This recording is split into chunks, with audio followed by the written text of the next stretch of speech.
কথায় বলে, কিছু রাস্তা শেষ হতে হতে আমাদের মনের ভেতর নিয়ে যায়। ছোটবেলায় পাহাড়কে ছুতে ইচ্ছা করত, কিন্তু ছোঁয়া হতো না কখনো। বড় হতে হতে আমরা পথ চিনতে শিখেছি, দূরত্ব মাপতে শিখেছি, কিন্তু কোথায় যেন হারিয়ে ফেলেছি সেই ছুঁয়ে দেখার সরল ইচ্ছে।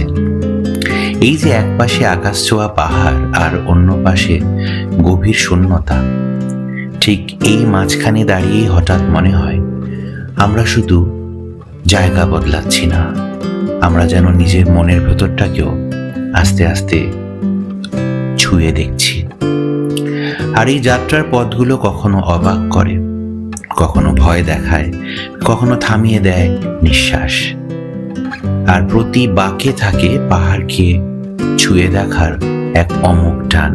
সেই টানেই আমরা এগিয়ে চলি আরেকটা নতুন গল্পের দিকে।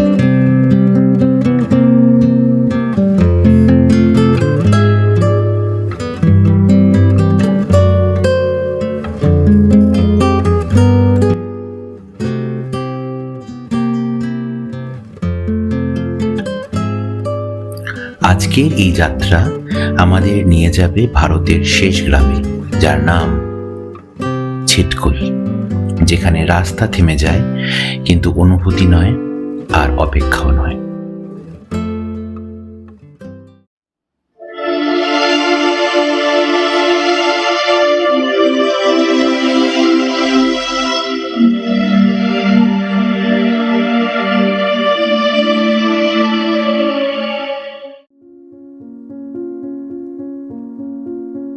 আমাদের আজকের জার্নি শুরু হচ্ছে হিমাচল প্রদেশের মায়াবী গ্রাম নারকান্ডা থেকে।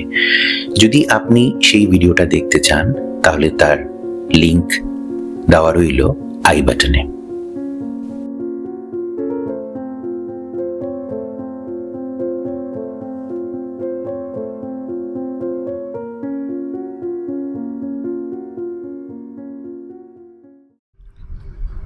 তো অ্যাজ পার রিপোর্টস লাস্ট দুদিন ধরে সাংলা ছিটকুলের রোড ক্লোজ আছে ডিউ টু হেভি স্নোফল।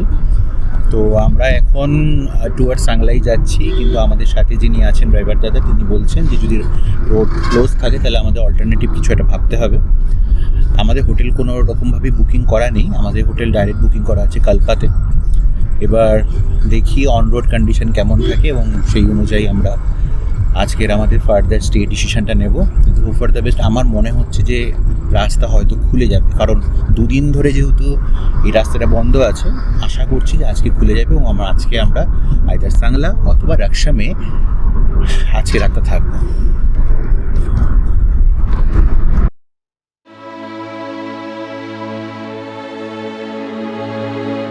মনে অনেক আশা নিয়ে গাড়ির জানলা দিয়ে পাহাড় দেখতে দেখতে আমরা এগিয়ে চলি ছিটকুলের দিকে।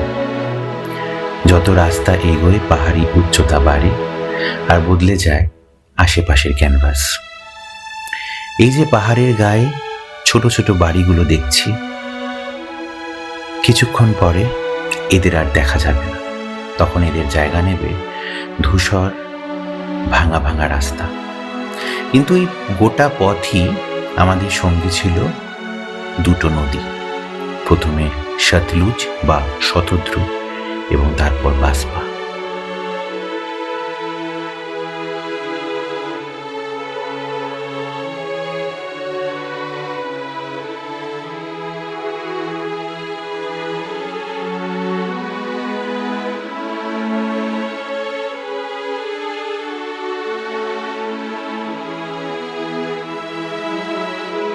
এই যে রাস্তা দিয়ে আমরা যাচ্ছি, এই রাস্তাটা ঐতিহাসিকভাবে এবং সৌন্দর্যের দিক থেকেও অনন্য। এটা সেই বিখ্যাত স্পিতি ভ্যালি যাওয়ার রাস্তা, হিন্দুস্তান টিবেট হাইওয়ে।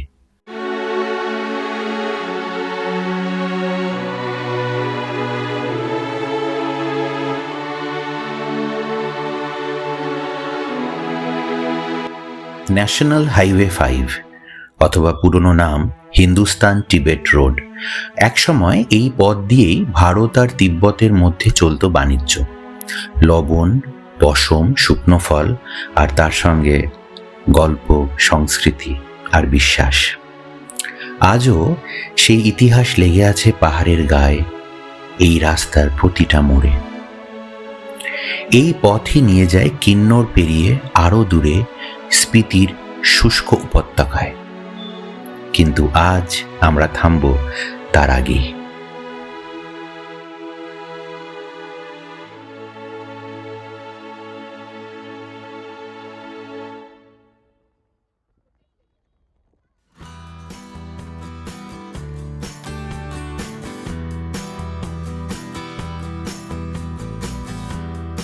আমি আগেই বলেছিলাম যে এই পাহাড়ি রাস্তা মাঝে মাঝে অবাক করে, মাঝে মাঝে ভয় দেখায়।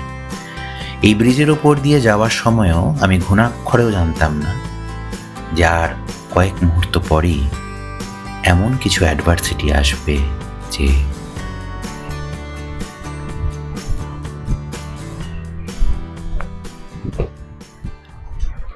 কখনো কখনো ঘুরতে বেরিয়ে রাস্তায় আমরা অনেক রকম অ্যাডভার্সিটির মধ্যে পড়ি।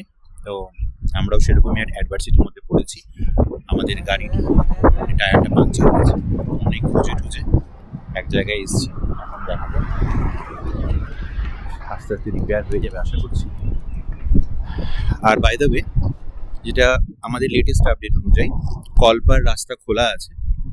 এখন ঘড়িতে বাজে সন্ধ্যে 6টা, কিন্তু এখানে সানসেট অনেক পরে হয়, তাই যথেষ্ট লাইট রয়েছে। আমরা সাংলায় না থেকে হয়তো রাকসামে থাকবো, জানি পারি।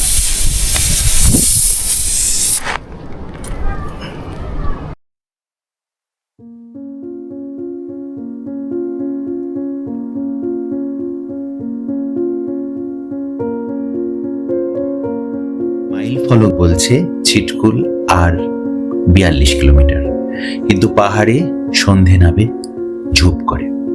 তখন চারপাশটা হঠাৎ অন্ধকার হয়ে গেলে এক মায়াবী সৌন্দর্যের মধ্যে ভয়ও লাগে, কারণ রাস্তা আরো দুর্গম মনে হয়।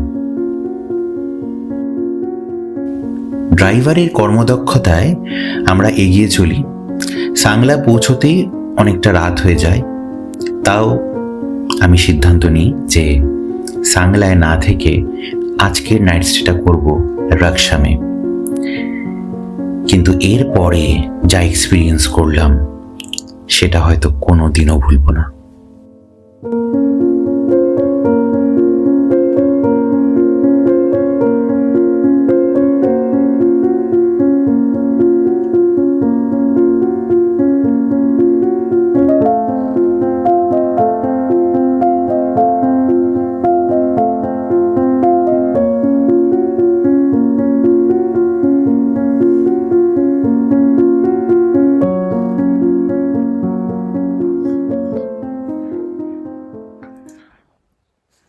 এখানে টেম্পারেচার এখন দেখাচ্ছে -3 ডিগ্রি। তো শরীর গরম করার জন্য একমাত্র উপায় চা খাওয়া, সেটা খাচ্ছি। বাইরে স্নোফল হয়েছে কালকে, তার জন্য এখন অনেকটা ঠান্ডা এখানে। সেদিন রাকসামে ছিল -7 ডিগ্রির একেবারে হিমশীতল রাত। যত রাত গড়ায় উষ্ণতার পারদ আরো নামতে থাকে। সেদিন রাতে এই গ্রামের শেষ বৈদ্যুতিক আলোটা নেভার পরে আমি ব্যালকনিতে যাই এবং দেখি এক অকল্পনীয় দৃশ্য।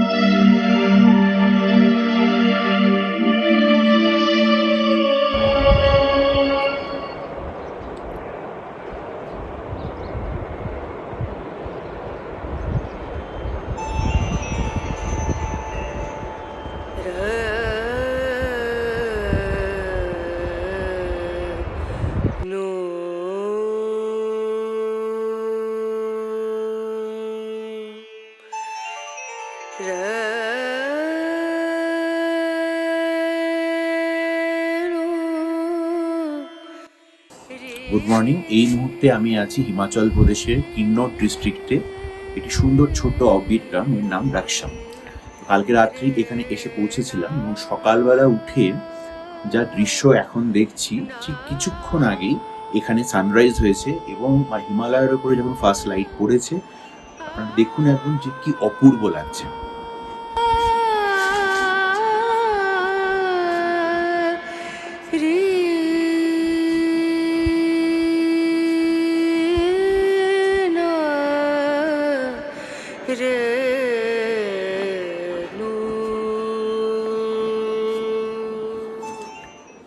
আর কালকে সারা রাত ধরে স্নোফল হয়েছে, রাস্তা বাগান সব জায়গায় এত বরফ পড়েছে, কালকে রাত্রে প্রায় ঘুমোতে পারিনি, এত ঠান্ডা লাগছিল। কিন্তু তাও আর কি কোনো রকমে একটু শুয়ে থাকা এবং তারপর সকালে উঠে এই দৃশ্য দেখে না মন পুরোপুরি ভরে গেছে, এত ভালো লাগছে। এরপরে একটু হাঁটতে বেরাবো এবং তারপর আমাদের গন্তব্য থাকবে আমাদের ভারতবর্ষের শেষ গ্রাম ছিতকুলি।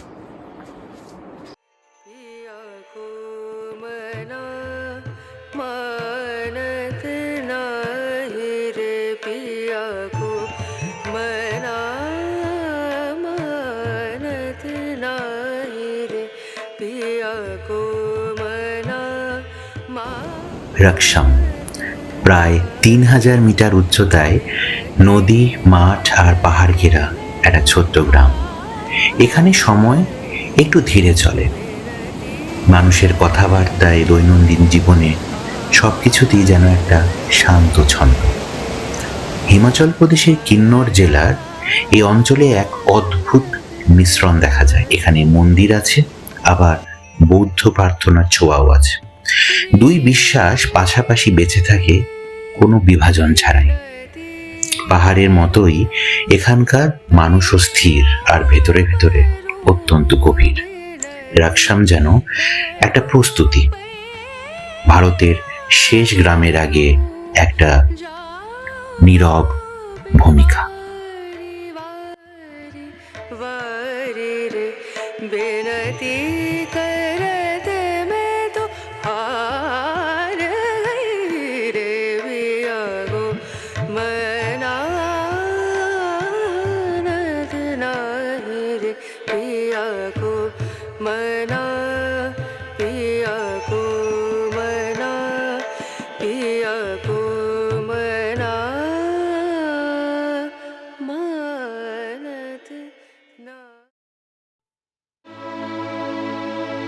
ছিটকুল যাওয়ার আগে রাকসামকে বিদায় জানানোর পালা। এই বিদায়ের মুহূর্তগুলো মনের সাথে সাথে পাটাকেও ভারী করে। ঠিক সেই সময় পাহাড় যেন কানে কানে এসে বলে, আবার এসো, কিন্তু আমি এখানেই থাকবো, অপেক্ষা করব।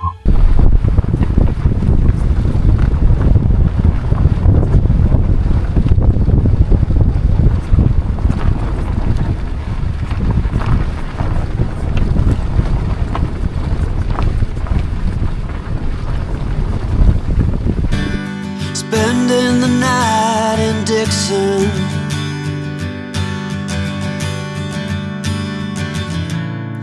60-odd miles from a plan. Is it too late to learn to listen?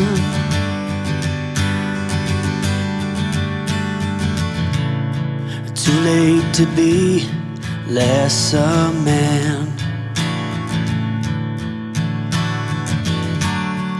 How many yesterdays are between us now?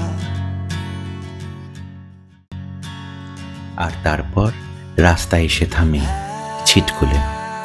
সমুদ্রপৃষ্ঠ থেকে 3450 মিটার উচ্চতায় ভারতের শেষ বসতি।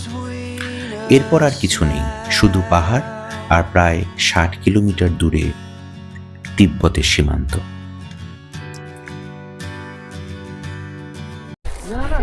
ভারতবর্ষের শেষ গ্রাম ছিটকুলে আপনাদেরকে স্বাগত জানাচ্ছি। এই হচ্ছে টোটাল ভ্যালিটা এবং নিচে হচ্ছে বাসপা নদী। এই হচ্ছে বাসপা নদী এবং চারিদিকে শুধু হিমালয় আর হিমালয়, একেবারেই তুষার শুভ্র হিমালয়।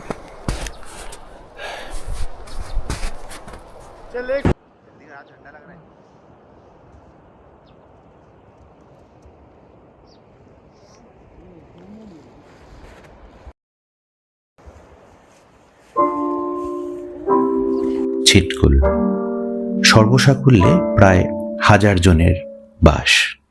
ছোট্ট গ্রাম, কিন্তু অনুভবে বিশাল। এখানে কাঠের বাড়ি, মন্দির, প্রেয়ার ফ্ল্যাগ, পাহাড়ি নিস্তব্ধতা, বাসপা নদীর কুলকুলু জলের শব্দ, সবকিছুই আপনার মনকে একটা অন্য জগতে নিয়ে যাবে। যদি আপনি নিজের অ্যাম্বিশন, ইএমআই, টেনশন, টার্গেটওয়ালা জীবন থেকে ট্রান্সপোর্ট হয়ে এক অন্য মায়ালোকে যেতে চান, তাহলে একবার ছিটকুলে অবশ্যই আসবেন। বড্ড ভালো জায়গাটা।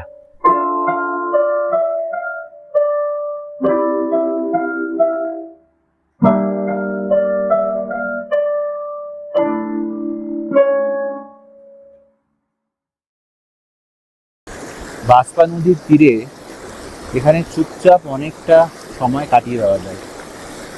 বিশেষ করুন, কাউকে লাগে না, কিচ্ছু লাগে না, শুধু প্রকৃতি আর আপনি। এবং আপনার সমস্ত প্রশ্নের উত্তরে সাক্ষী থাকবে একমাত্র হিমালয়।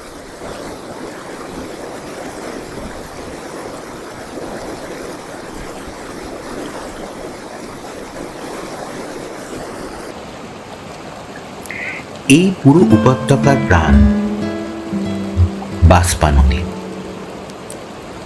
এর শুরু ইন্দো তিব্বত সীমান্তের কাছাকাছি বাসপা হিলসের হিমাবহ অঞ্চল থেকে।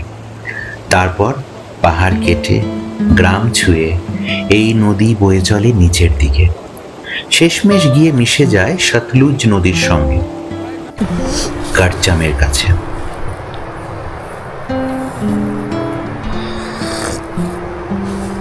এখানে ছিটকুলে এত ঠান্ডা, এবং এখানে গরম গরম চা পেয়ে গেলাম। এখানে একদম নিচে রিভার সাইডে বেশ কয়েকটা হোমস্টে রয়েছে। এখানে থাকাটা কিন্তু বেশ চ্যালেঞ্জিং, কারণ প্রচণ্ড ঠান্ডা পড়ে। আমরা রাকসামে ছিলাম, রাকসামে প্রচণ্ড ঠান্ডা ছিল, ছিটকুলে হয়তো আরও টেম্পারেচার কম থাকবে।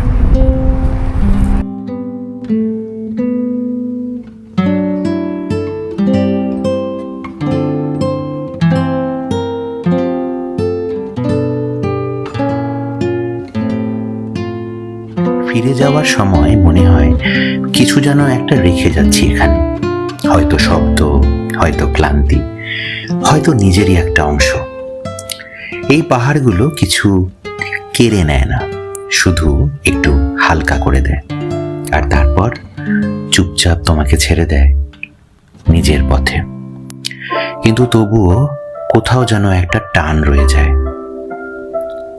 ফিরে আসার জন্য।